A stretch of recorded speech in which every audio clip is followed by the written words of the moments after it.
Hello, everybody. I'm Enzar17, and I would like to welcome you to Let's Play Dark Souls. Dark Souls is one of my favorite franchises of all time, and this may sound a little weird, but I think it gets kind of a bad rap for being more difficult than it actually is.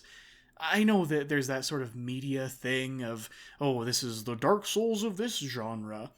But while Dark Souls is well known, I would definitely not say it's the hardest series that I've ever played.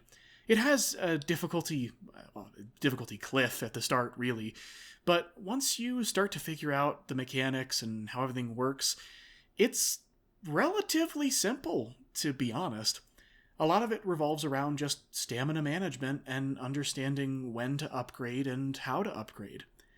So I wanted to put this video out to encourage people who have never played the Soul series before, or maybe are a little bit interested in playing the Soul series but haven't gotten the chance, to play along with me and have this be sort of a one-stop shop for talking about bits of lore and mechanics and strategies and all of that kind of stuff in one place.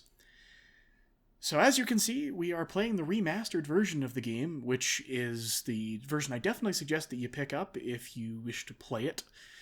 Of course, you can play any of the old versions. You can grab the Prepare to Die edition on the old consoles if you really want to, but the remastered version is available on all modern systems. Xbox, PS4, even the Nintendo Switch. And there's some quality of life changes made in the remastered version that I think make it more worth playing than the old one. And of course, you can no longer pick up the Prepare to Die edition on Steam, which is both a good and bad thing. It's slightly complicated, but at least you don't need multiple mods to make this run properly. So, without further ado, let's get into it. Now, if you start a new game and you don't have any save files on here, then you'll be greeted with a couple of screens first. I go right to the character creator, but you'll be greeted with the brightness option, which I just put one tick up because I like it a little bit more bright. As well as, if you are playing the remastered version, this is our first version difference, you'll be greeted with this, which is the control setting. Now, for the most part, this is great. As you can see, I'm using a controller, and that's definitely what I suggest that you use if you're going to play along here, and you have the PC version. You can play with mouse and keyboard, but it's very poor. The controls just don't work very well for this game. There's extra input lag, and it's unintuitive, and it's just not that great. So if you've got an Xbox controller or something like that that you can plug in, then that's definitely what I would suggest that you do. And like I said, in the remastered version, you will be greeted with this. And for the most part, these controls are great, but the one thing that we're going to want to change is jump. As you can see, I've already changed it. If you're starting up a new game, you'll see that this is set to B, which is what it traditionally was back in the day. But now that we have the option to change it, we're going to change it to what all future Souls games had, which is jump as L3, or clicking the left stick. This is infinitely better. And we'll see why once we get into the actual game, but for now, just make that change and call it a day. So without further ado, we will get into the character creator system. That's what the rest of this video is going to be. So if you want to just see gameplay, then I would suggest that you skip on to the next video. But if you want to stick it through and see what these character creation options are all about, then stick on with me. So starting up a new game, this character creator screen is a little bit intimidating. There's a lot of stuff going on with it, but we'll get through it as quick as we can. There's not a whole lot to consider when you get down to it. First off, we've got this blank field, which, if you click on it, is for your name. I'm going to name my character Raylia, because that's the name of the character that I first played Dark Souls with back in the day. Our next option is for sex, which is our gender. As you can see on the right, there's mostly just that aesthetic change there. That's all there is. There's no mechanical difference between playing male or playing female. It's just that some of the armors in the game look slightly different, and your stance changes a little bit. That's it. Just cosmetic. As for starting class, this is where we start to get into the complicated stuff. You'll see all those stats on the left there, and those change depending on what you pick. I want to say right now that there is no locked-in class system for this game. You can play however you want, and once we get into the game proper, you'll be able to equip whatever gear you want and level up whatever stats you want, so this doesn't lock you into anything. What this does is sets what you will start with. It sets your starting experience. So we have, as you can see, 10 classes to choose from. And going through them, just from top to bottom, we'll start with Warrior. Now, those stats on the left, I'll briefly explain what those do. Vitality is your health. That's it. That's all it does. Still an important stat, but doesn't do anything else other than that. Attunement, if you want to play a physical build, then you're not going to need to worry about attunement at all. Attunement is purely for the amount of spells that you can equip at any given time. You get your first spell slot at 10 attunement, your second spell slot at 12, and then I think your third one at either 14 or 16, it starts to increase after that. Then we've got our Endurance, which is a very powerful stat in Dark Souls 1, actually. Endurance governs both the amount of stamina you have in your stamina bar, as well as the amount of equipment that you can have on without it affecting your dodge roll. Those two were broken up into two separate stats in later Souls games, but in this one, they're one, and I will take that gladly for the time being.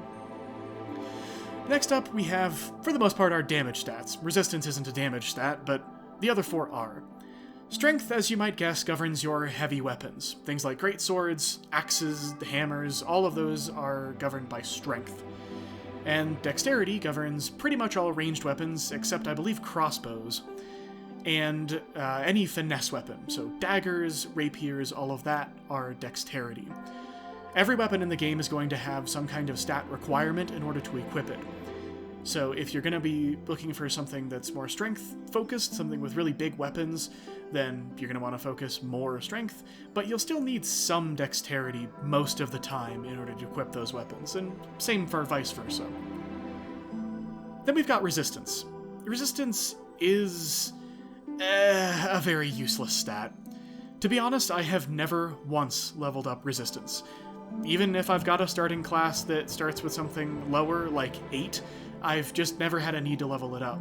It does give you more resistance to things like poison, but it's just not useful to level it up when every other stat does more for you, so you'll just end up ignoring it. And lastly, we have Intelligence and Faith. Those are your two casting stats. If you want to cast magic, then you'll want either Intelligence, which is mostly for damaging long-ranged spells, or Faith if you want to play a more supportive role with things like healing and pushing people around. Faith still does have some damaging spells, and Intelligence has some support spells, but for the most part, that's what they're relegated to. And nobody starts with any humanity, so don't worry about it. As for the differences between these classes, Warrior starts with a little bit better stats, but slightly worse gear. Knight starts with better gear, but worse stats. Wanderer is our... well, and they're both for strength builds, I should say. Wanderer is more for a dexterity build, and has, again, better gear, but slightly worse stats. Whereas Thief is going to have worse gear, but better stats. You can kind of see a pattern here. Bandit is a little bit of an outlier. Bandit has very high starting vitality, endurance, and strength, but the other stats do lack a little bit, and its starting equipment is... I'll rate it as okay. The armor isn't going to be that useful for more than the first area or so, and axes... they're okay, but not the best weapon in my humble opinion. So, you'll have really good stats at the start if you're going purely physical, but the equipment you will end up replacing. Hunter is also a little bit of an oddball. Hunter is the only starting class to start with a bow. Bows are not the most useful weapon in Dark Souls 1, but they are great for getting somebody's attention if they're far away, and sort of attacking people one-on-one instead of getting mobbed. So if you want to be more cautious, then the Hunter's a decent start. And then we get into our, well, for the most part, we get into our casting guys. Sorcerer is your, as you can guess, intelligence-based caster. Its starting equipment is not very good, but it does start with soul sorceries, and that's what you'll be relying on for the most part. Magic in this game works where the spell itself has a certain number of casts on it, and the one you start with Sorcerer starts with, I believe, 20. And that's pretty decent for the starting area, and especially having an already really high attunement and intelligence, you'll be able to start equipping new spells as soon as you acquire them. So if you want to go purely long-ranged magic, Sorcerer is a decent starting class. Just be aware that if you're going to engage in melee, you're going to have to be a lot more careful. I'm going to skip over Pyromancer for the time being because it operates slightly differently. I'll explain Cleric first and then we'll come back to it. Cleric is the opposite of Sorcerer. It starts with higher faith and doesn't have nearly as high attunement as the Sorcerer, but Clerics are more built for this sort of mid-range deal. They, for the most part, will deal with a slew of support spells, like I said, but you also do start with a mace and a reasonable shield for a starting class. So you'll be doing this sort of mixed line thing, where you're going in and getting some decent melee damage, but you also have the option to heal yourself using a spell slot rather than an item, and heal others around you later on. If you're going to be starting solo, I don't recommend the Cleric, but if you're going to be starting with a group of people, then absolutely, it's a great support. Now, the reason I wanted to hold off with Pyromancer is that Pyromancer is different. Pyromancies don't operate on intelligence or faith. They scale off of a certain specific item that you have on your person, and certain NPCs can level that up for souls, as you might guess from the name of the game. But pyromancies are strong, and the Pyromancer is a strong starting class. If you're going solo and you're worried about being able to deal enough damage and having enough options later in the game, then Pyromancer is definitely the class for you. It's a great start. And lastly, we have Deprived. Now, Deprived, if you look on the left, actually has the highest starting class, or highest starting level, of any class in the game. And all of its stats start at 11, which means that it is built to become absolutely anything that you want. But its starting gear is non-existent. So if you want to start with Deprived, absolutely be my guest. I've done it before. But just be aware that the start is definitely going to be rough until you get some actual decent gear. Personally, I'll be starting as Warrior, because I think Warrior, it has better starting stats than the Knight, and it's better to build into what I would like to do. I'll be doing a little bit of a hybrid between melee damage and some faith casting stuff later on. And not to mention, this armor has decent physical and elemental resistances, so definitely a great pick to start with. You can't go wrong. As for starting gift, it's a lot more clear-cut. The Master Key. There is no other item on here that is more useful. The Master Key will allow you to open certain locked doors at the start of the game without buying the associated key or finding the associated key. It's great to start with and start shortcutting your way around. Now, if you're a thief, you actually start with the Master Key. So if that's the route you're going, then I would pick up Black Firebombs. It'll allow us to kill the first boss we run into without needing to sort of go around and fight him a second time, and it'll give you an item that you don't normally see on regular New Game. Usually you'll go to New Game Plus, and then you'll be able to beat the boss the first time, and then you'll get the item. But if you're not a thief, then the Master Key is the only way to go. Every other item here you can find later on in the game, or purchase later on, and definitely, no matter what you do, pick the pendant. As it says at the bottom, trinket, no effect, but fond memories comfort travelers. That's not a joke. There is no effect. It does nothing. It is a joke item. So no matter what you do, don't take the pendant. Take the Master Key, or if you're starting Thief, take the Black Firebombs. As for physique, all armors in this game are built for the average physique, although you can go one down to slim if you really feel like it. Most of the armors still look good with that, but the rest of these just distort most of the armors in the game a little bit too much, so either go with average or slim. I'll be taking average. Now we get into the unfortunately worst part of the character creator. Making a face in this game is impossible.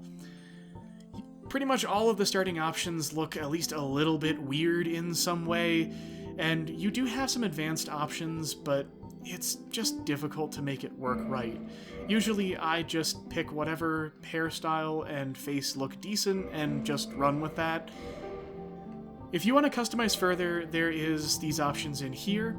You can change the maturity, which it just, like I said, it's very odd. It changes a lot of weird features about your face. But you can change maturity, hormones, features, and if you go to the customize button, then you've got all of this stuff to mess with. But be warned, if this is something that you're going to engage in, it does take quite a while to make anything that looks decent. Most of the time it's just better to pick a face and run with it. And that's all of the options in the character creator. I'll go ahead and end this video here so that anyone who wants to skip ahead will be able to pick up right with the start of the game. But if you've watched so far and you want to play along, then I certainly welcome you to it. I will do my best to guide you through the game as we go and explain all the nuances of my favorite series. And regardless, thank you for joining me on this first episode, and we'll see you next time as we go ahead and invade the Undead Asylum. See you later.